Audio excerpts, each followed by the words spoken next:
दोस्तों, ग्राम भ्रमण का 7वां भाग आ चुका है। वीडियो को अंत तक जरूर देखें।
आज की कॉमिक बुक पर चर्चा करते हैं। कॉमिक बुक का नाम है खुशी हो या गम नहीं पिएंगे हम। चलो आगे बढ़ें।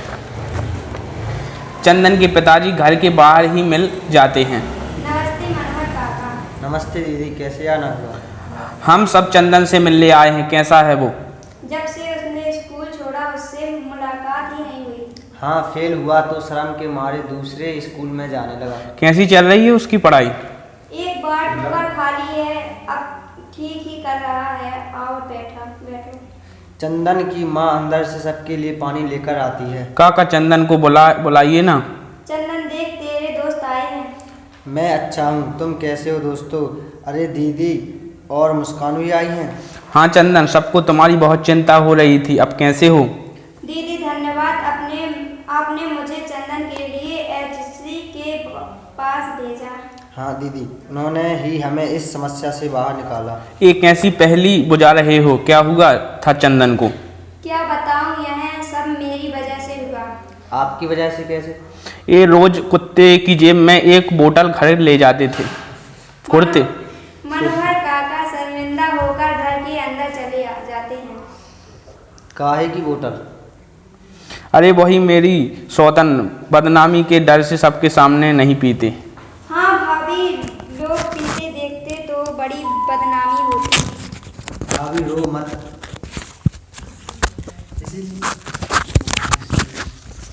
इसीलिए घर लाकर पीते हैं, फिर खाने में चिक चिक कर मुझ पे और बच्चों पे हाथ उठाते। भाभी रो मत। हमने पढ़ दो। होश हवास में रहते तो पछताते, कहते आज दुखी था इसलिए पी ली। आज खुश था इसलिए कभी त्योहार का बहाना तो कभी दोस्तों का बहाना। सभी पीने वाले ऐसे ही बहाने बनाते हैं। इस बार चंदन ने पहली बार मुंह खोला। माँ को देख मैं दुखी होता। एक बार पिताजी की बोतल में बची शराब देखी। मैंने सोचा मैं भी एक घूंट पीकर तो देखूं। कड़वी जहर लगी है, कलेजा चीर गई, पर थोड़ी देर बाद ऐसा लगा। कैसा लगा? बड़े भैया मुझ पर बहुत रौब गांठते थे। मैं कुछ नहीं कर पाता था। उस दिन लगा जैसे मैं उनका सामना कर सकता हूँ। पहले तो चुपचाप खाना खा लेता है, पर उस दिन मैं माँ से कहा मैं ऐसा खाना नहीं खाऊंगा। थाली उठाकर फेंक तो नहीं। नहीं, पर उसके बाद मुझे पिताजी की बोतल में छूटी उस कड़वी चीज को पीने का चस्का लग गया। तुमने कितनी बड़ी भूल की। हाँ, पर उस समय लगा जो मनवार व्यवहार में होश हवास में नहीं कर सकता था। जैसे कि लड़ना बिड़ना, अंट संट बोलना।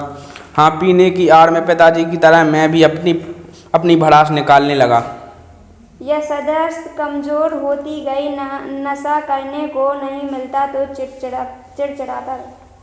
हम तुम्हारी लाल आंखें, पीला चेहरा, निढाल शरीर देख सोचते थे ऐसे इसे क्या हुआ। हाँ, फिर पढ़ाई से तुम्हारा मन उचट गया।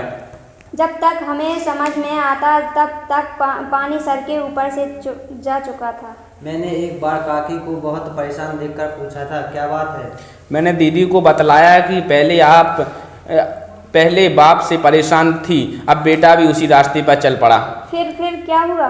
मैंने दीदी से पूछा, क्या इसे सही रास्ते पर लाने का कोई उपाय है? मैं चंदन को अपने यहाँ के एचसी सक्सेना साहब के पास ले गई। सक्सेना साहब ने बहुत प्रेम से समझाया। उन्होंने पूछा, क्या तुम पढ़ लिख कर अच्छा आदमी नहीं बनना चाहते? मैंने कहा हाँ। क्या तुम चाहते हो कि पानी की पीने की जानलेवा आदत तुम्हारी सेहत और पैसा ले डूबे? हर शराब पीने वाले का यही हर्ष होता है। समाज में कोई इज्जत नहीं रह जाती। एचसी सक्सेना साहब। हाँ, उनकी बात इसके भेजे में उतरी और उसके पिताजी के भी। उनको बहुत पछतावा हुआ कि मेरी गलती की सजा मेरा बेटा भुगत रहा है। उसके बाद तो मैंने तौबा कर ली, कान पकड़ लिए, कसम खा ली, अब नहीं पीता। देर से आए पर दुरुस्त आए। चलते चलते एक बात और, चंदन तुम्हारे अगले शनिवार हमारी शाला में आना है। क्या मुझे सर से डांट खिलवाओगे? नहीं भाई, तुम्हारे इरादे को और मजबूत करने के लिए तुम्हें बुला रहे हैं। माधव ने चंदन को अगले हफ्ते शाला में क्यों बुलाया है? शनिवार को शाला में क्या होगा, अगले अंक में पढ़िए। पढ़ी गई कहानी के अनुसार हम कुछ मुद्दों पर चर्चा करेंगे। दोस्ती का सकारात्मक प्रभाव। माधव मुस्कान चंदन से मिलने क्यों गए? संगति का असर देखा देखी। कोई भी बुरी लत दोस्तों के संग देखा देखी कैसे लग जाती है। शराब के शारीरिक मानसिक दुष्प्रभाव। शराब पीने से तन मन और आर्थिक स्थिति पर क्या क्या दुष्प्रभाव पड़ता है, विस्तार से चर्चा करें। सामाजिक कलंक। नशा करने वालों को समाज किस दृष्टि से देखता है। मुक्ति हेतु सहायक तंत्र। आशा दीदी चंदन को सही रास्ते पर लाने के लिए किसके पास ले गईं। सुधार परिवर्तन। चंदन और उसके पिताजी को किस बात पर पछतावा था। इस कहानी में आपने कहानी पढ़ी है और जो सवाल पूछे गए हैं इसी में उत्तर हैं। आप भी अपने अनुसार बताएं। याद रखने वाले मुख्य संदेश। याद रखने वाले मुख्य संदेश, इसको याद रखना है।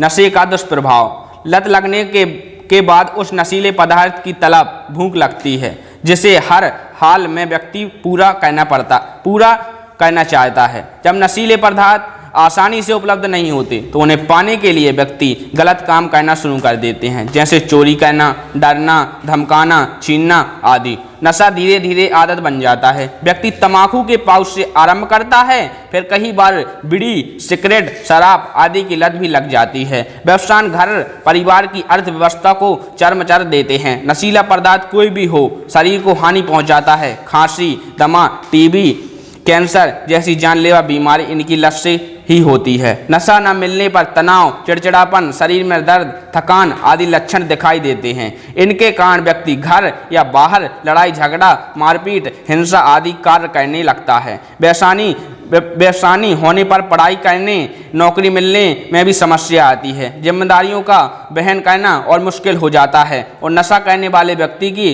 परिवार और समाज में कहीं भी कोई इज्जत नहीं रहती है। हम सभी साथियों का यही अनुरोध है कि नशे जैसी चीज़ों में ना पड़ें और ना नशा करें और ना 10 से 19 वर्ष के बच्चों को तो नशा बिल्कुल ही ना करने दें।